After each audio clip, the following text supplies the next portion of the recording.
Baik, semuanya bertanya dulu ya Bapak Ibu. Assalamualaikum warahmatullahi wabarakatuh.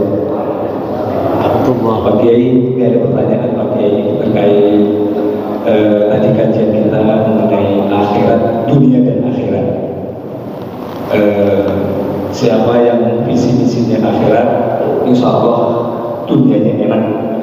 Seperti itulah kurang lebih ya Pak Ustadz ya, kesimpulannya. Siapa yang visi misinya dunia, ya kehidupan dunianya ya seperti itu gitu kan. Boleh dikatakan mungkin tadi kalau saya dengarkan pas-pasan atau sulit lah seperti itu. Tapi dalam kehidupan yang saat ini Pak Ustadz,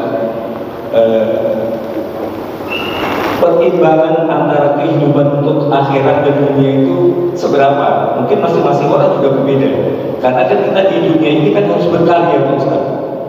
Berkarya ini juga bermanfaat buat orang lain dan insya Allah juga nilainya baik untuk akhirat.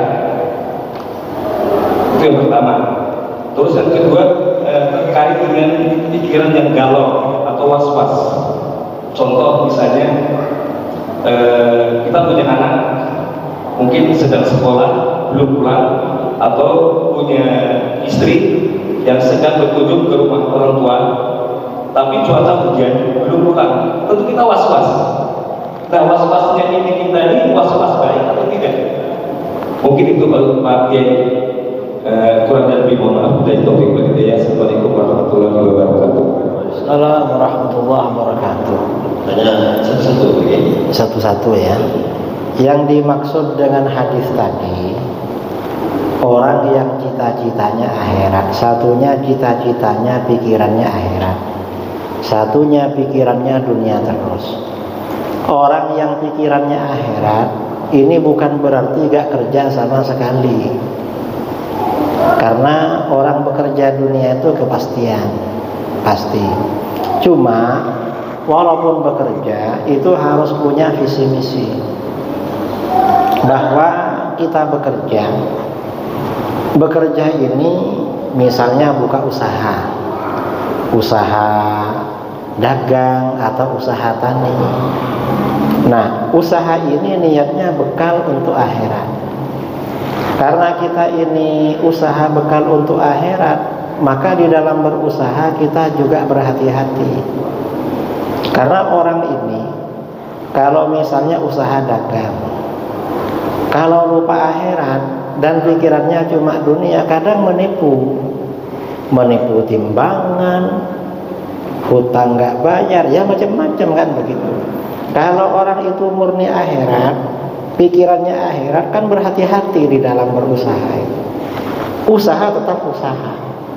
Dan Islam ini tidak melarang orang mengembangkan ekonomi, enggak.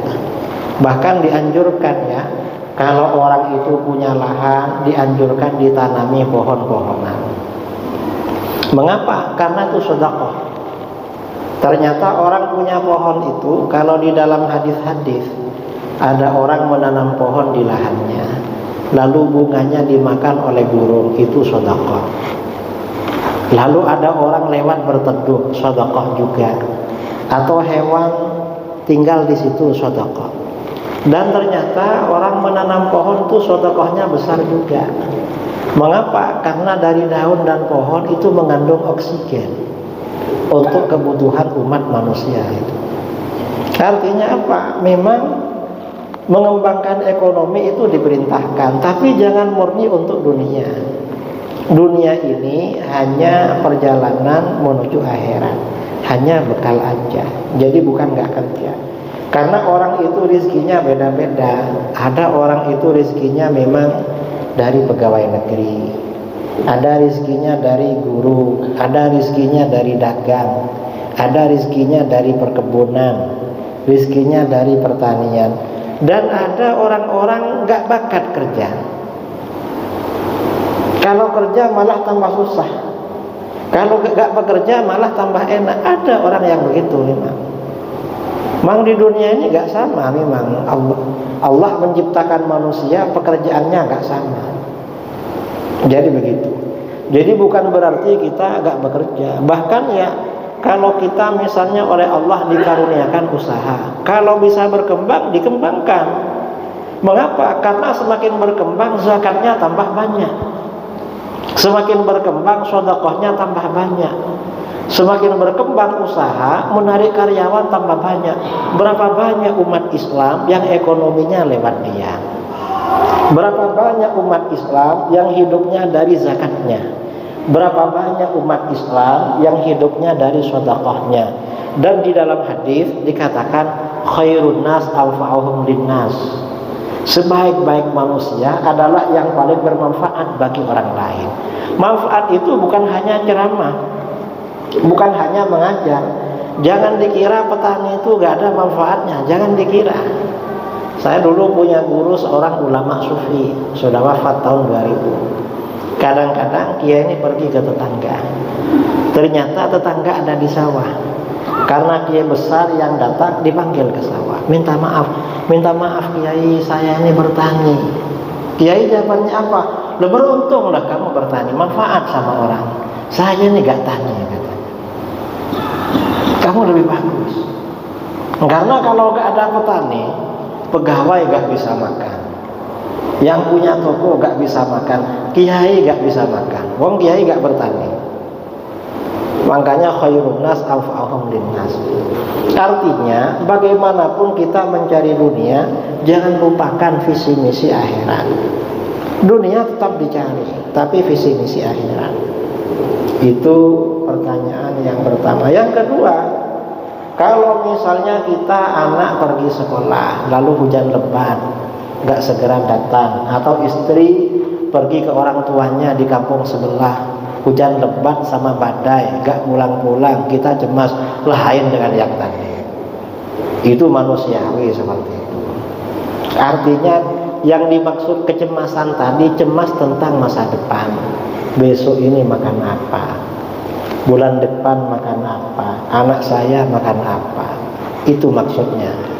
Ya, kalau orang cemas atau bingung karena musibah, karena apa, itu manusiawi, gak apa-apa seperti itu, bukan masuk yang tadi. Ini pertanyaan pertama ya. Mungkin pertanyaan kedua.